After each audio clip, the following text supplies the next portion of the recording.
really well for Epic Games right now. They just won in court with one of their lawsuits against Apple. For those that don't know, back in Chapter 2, Epic Games sued Apple because the Apple App Store was taking like 30% of all the money they were making from Fortnite. And they said that this was wrong and that Apple should not be allowed to do this to all of the people that release stuff on the App Store.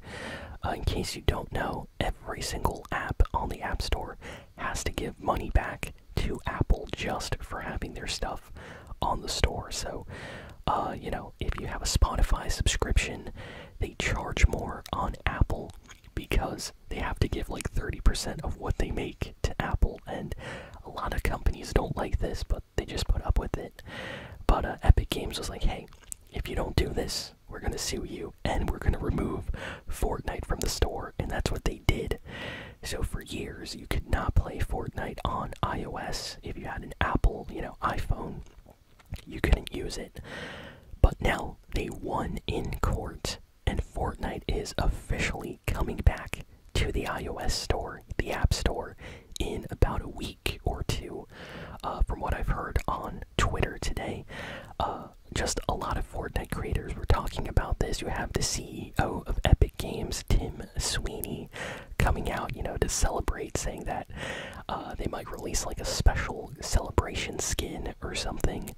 But yeah, looks really good right now. So Fortnite coming back to iPhone and iPad, of course, and who knows, maybe it'll come out on, you know, other devices as well now that they won this lawsuit. So tomorrow, the big Fortnite new season update drops on May 2nd. The update is gonna come out sometime during nighttime, early morning.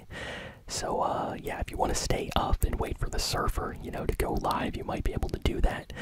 But yeah, I'm gonna go to sleep and I'm gonna try to download the update and play. But I know some people like to stay up just in case, you know, the update drops a little earlier. But yeah, I can't wait. This is going to be an amazing Fortnite season. It looks like it's really going to be focused around Star Wars.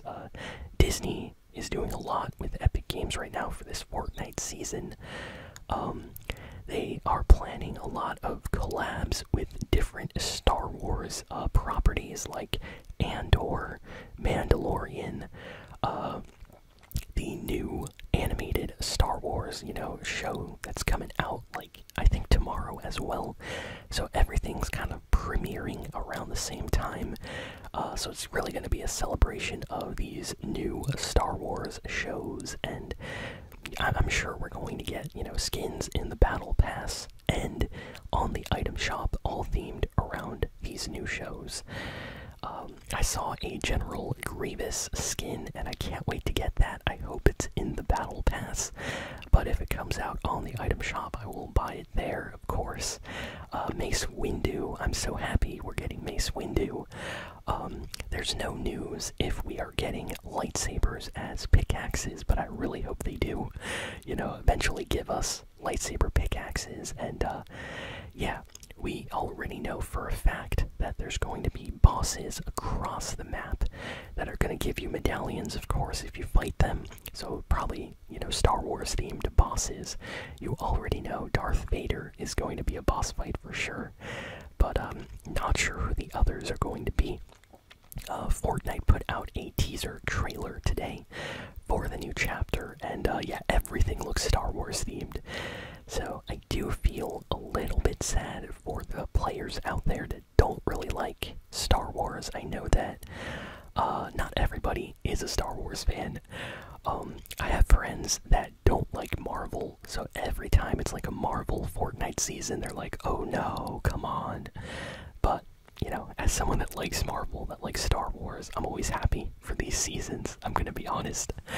But yeah, it's gonna be a long season, I think, if you're not a Star Wars fan. But hopefully the map and the weapons are still a lot of fun. I'm sure we're gonna get all types of really crazy abilities and things.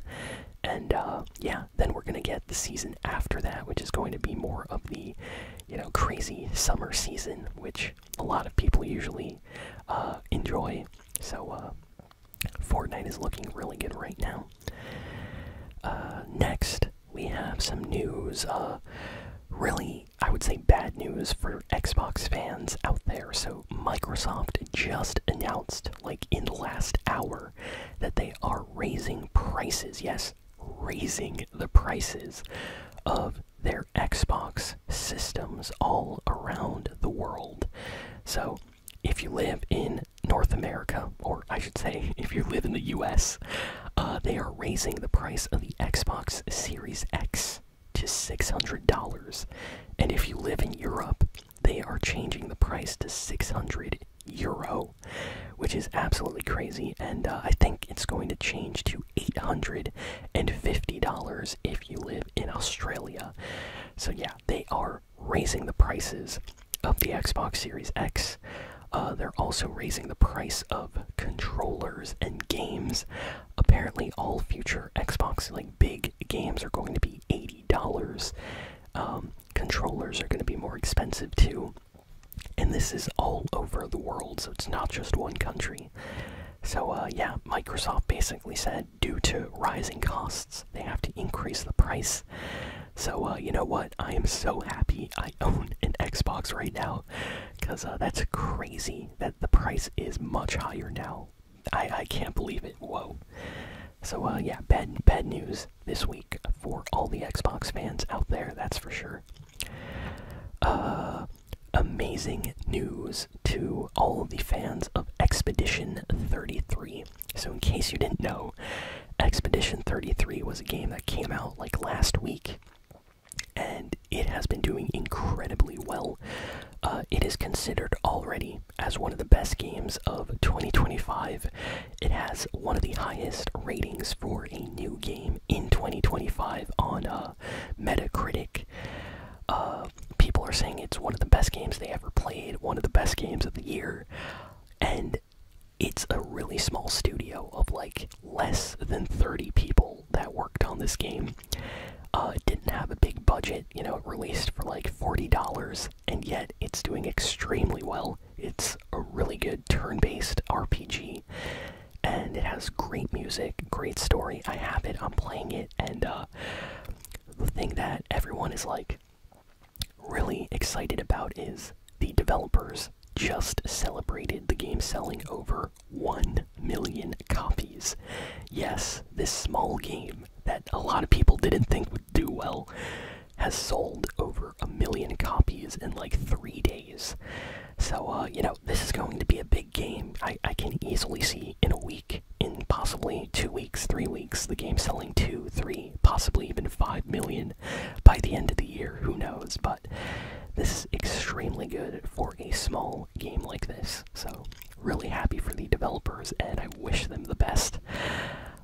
Next, we got some news about Borderlands 4. So, Borderlands 4, the release date has changed. It's actually coming out in September now. It was supposed to come out in April or something. At least that's the rumor that I originally heard.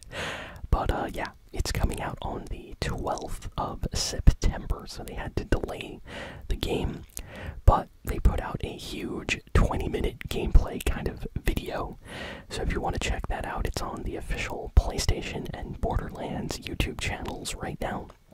They had a State of Play live stream for PlayStation this week, so they showed off a bunch of Borderlands 4 on there. So I think that's the reason why the Psycho Bandit, you know, Borderlands skin came out in Fortnite again, is they're trying to, you know, bring up hype for Borderlands 4 coming out later this year, so really makes sense for them to do that.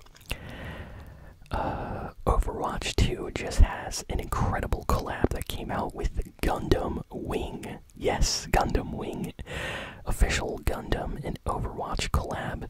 A bunch of characters in the game like Ramatra, Soldier, and Mercy all got Gundam-themed skins. Reaper also has a skin which looks absolutely incredible. So if you're a fan of Overwatch or Gundam, you have to check out this collab. It is out, and you can buy all the skins on the Overwatch shop as of today. You know, it's out already. Bad news for Titanfall fans. So after the popularity of Apex Legends, a lot of fans of the series Titanfall were hoping for a new game in the series, and EA has recently just confirmed that it's not happening. They have officially canceled any future Titanfall projects, and they basically fired a bunch of the staff. So they got laid off their job. So it's looking really, really bad for the development team over there.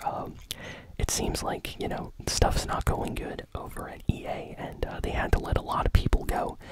And a lot of the team was the team that was working on the new Titanfall game. So that is super, super disappointing that that's not happening now. So people were disappointed by that this week. Next, we have some news that Resident Evil 4 is apparently the best-selling Resident Evil game in terms of, like, fastest rate of sales.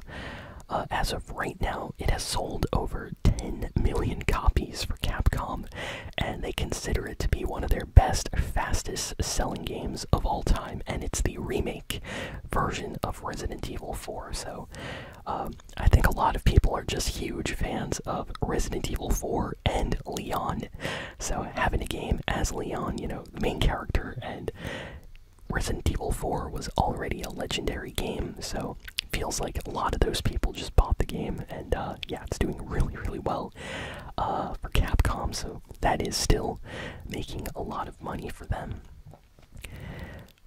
Next we have some news that Indiana Jones, the recent game, has been selling very, very well on PlayStation 5. So well, in fact, that it is selling faster on PlayStation 5 than it did on the PC or Xbox version of the game. So that's kind of crazy. Like, I guess there's just a lot of Indiana Jones fans on PlayStation. That was very unexpected, but Microsoft is super, super happy about that. Elden Ring has officially passed the 30 million copies sold milestone. So, in case you didn't know already, Elden Ring is extremely huge, very successful game, and yeah, I can't wait for the Nintendo Switch 2 version to come out. I'm sure that's going to help the sales even more, but yeah, Elden Ring, massive game, did incredibly well for From Software. I don't think they were expecting it to do this well, but yeah, 30 million copies is incredible. Wow. And I think that's kind of it. Like, that is most of the big and important video game news for this week. So, thank you all for listening, for watching. Please be sure to like, comment, share, and subscribe, and I will see you all next time. So long.